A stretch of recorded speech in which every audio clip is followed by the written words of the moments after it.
with Jesus all my life. Oh, yes, he knows me, and he knows I'm The basic idea of the lyric was born when we wrote the song.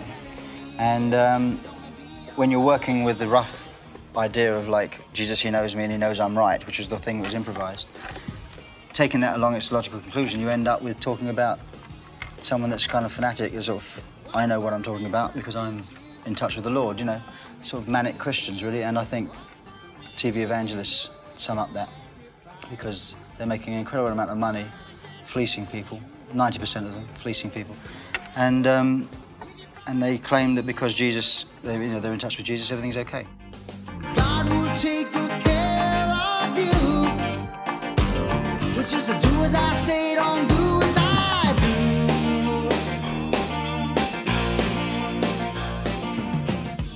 I like Jesus, He Knows Me, which is a much more cynical song, which is more cynical than Phil normally is. He's normally a bit more sort of genuine, you know, and I mean, I'm a bit of a cynic myself, as you probably spotted, and so I like this sort of very cynical approach of that song. I like it a lot.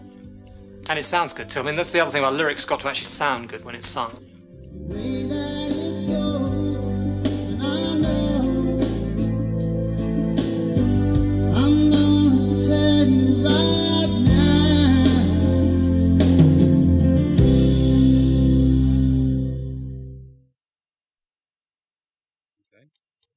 Do you want to come in and see what we've got? Man, Mr. Davis. What's that?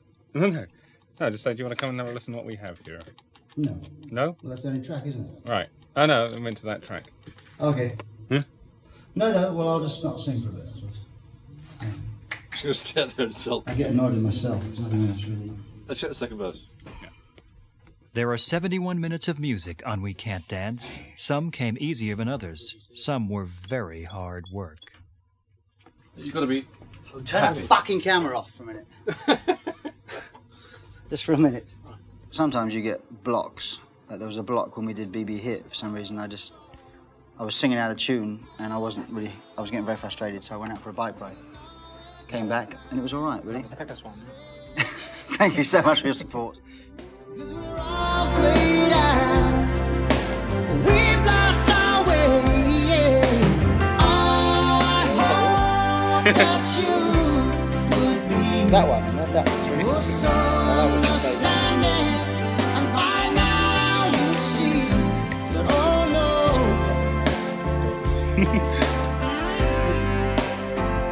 So sad, so What have been the highs and lows of this album so far? Heads. Heads. I think the high points actually were Blue Jeans and I Can't Dance and Since I Lost You, because they started off from nothing and became something. I Can't Dance. I'll show you what's on it. How to construct a hit. Some money rolling in.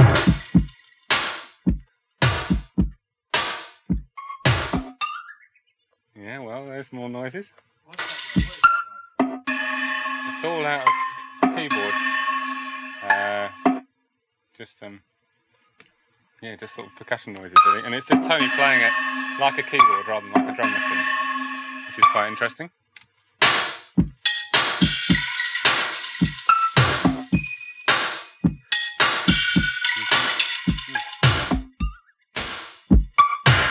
Then Mike.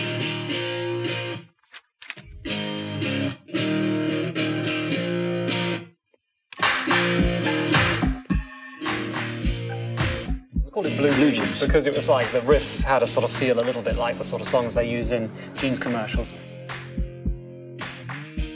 The Hot Sun stuff, the Hot Sun, all that kind of thing, that was improvised, and then... Yes, and the idea then was to write a lyric that was sort of, you know, took the piss out of the ads for jeans. Tony grooving on this Rhodes here, which just sounds great.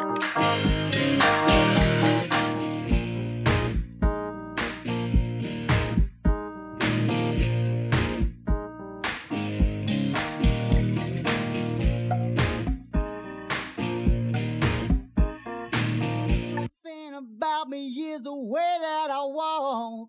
I can dance, I can sing,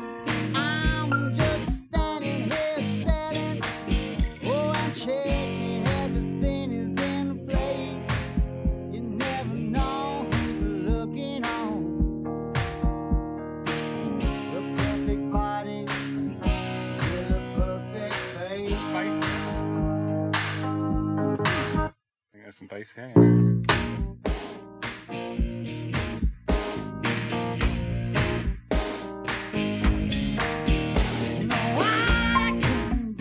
And it was actually done in about half hour. And of course, the drums on it, which are And the fabulous. drums were actually Are not actually me. keyboard drums. I played the real drums at the end, but the slightly shabby stuff at the front is actually him. I'm just standing there selling everything.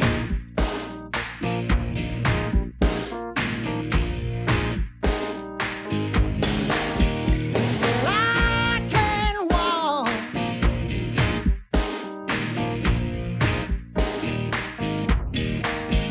No, I can't dance.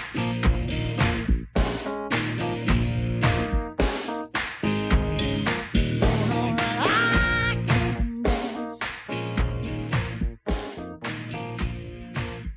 Co-producer Nick Davis mixes the track Since I Lost You, and then the recording of We Can't Dance is all over.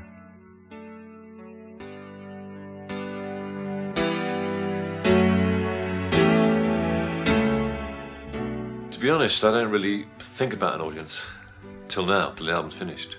I think, I don't care what they think really. It's very important that you don't actually give a damn about them, because you've got to make the record for you, and the record that you like, and the songs you like. And in a way, we're kind of so insular here that it's always hard when a record's finished. You've got to kind of hand it over. It's your baby, and you know, it's so you're so close to it.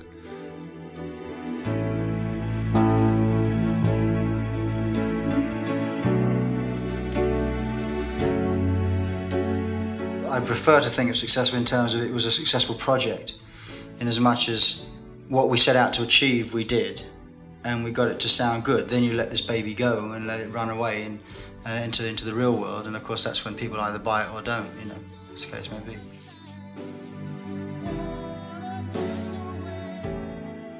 What stage are you at now with the record? Putting the final thing together, assuming that we don't decide the order's not right, but I think we think it is right, so that's it. Right? Bye. No trouble at all, no fighting. Never mind. The trouble is, now what happens now is that we finish the album. It means the good bit's finished and the bad bit starts. The promotional side is something that it's just, you've got to do it. I mean, it's kind of, it's hard work. It's not much fun. The gigs are fun. So there's a big gap now till touring starts, when the work side is a little bit less fun. I've done the bit I like best, really. Done a lot of this, and I've got to do a lot of that.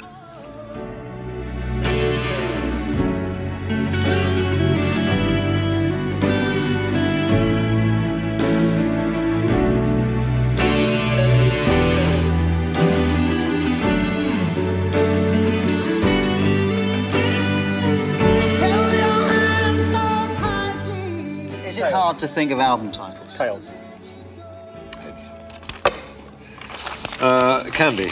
This one's been a bit harder. They either come day one, very early on, like a song title, and you've got it, or you've got to hunt a bit. This one we've had to look a bit hard. No song title really came out. It's going to be called Man and Boy. Moment in time. It's going to be called We Can't Dance. You going now? And you're going too. Genesis are going too. They will play We Can't Dance on a 13-week tour this coming summer. See you then.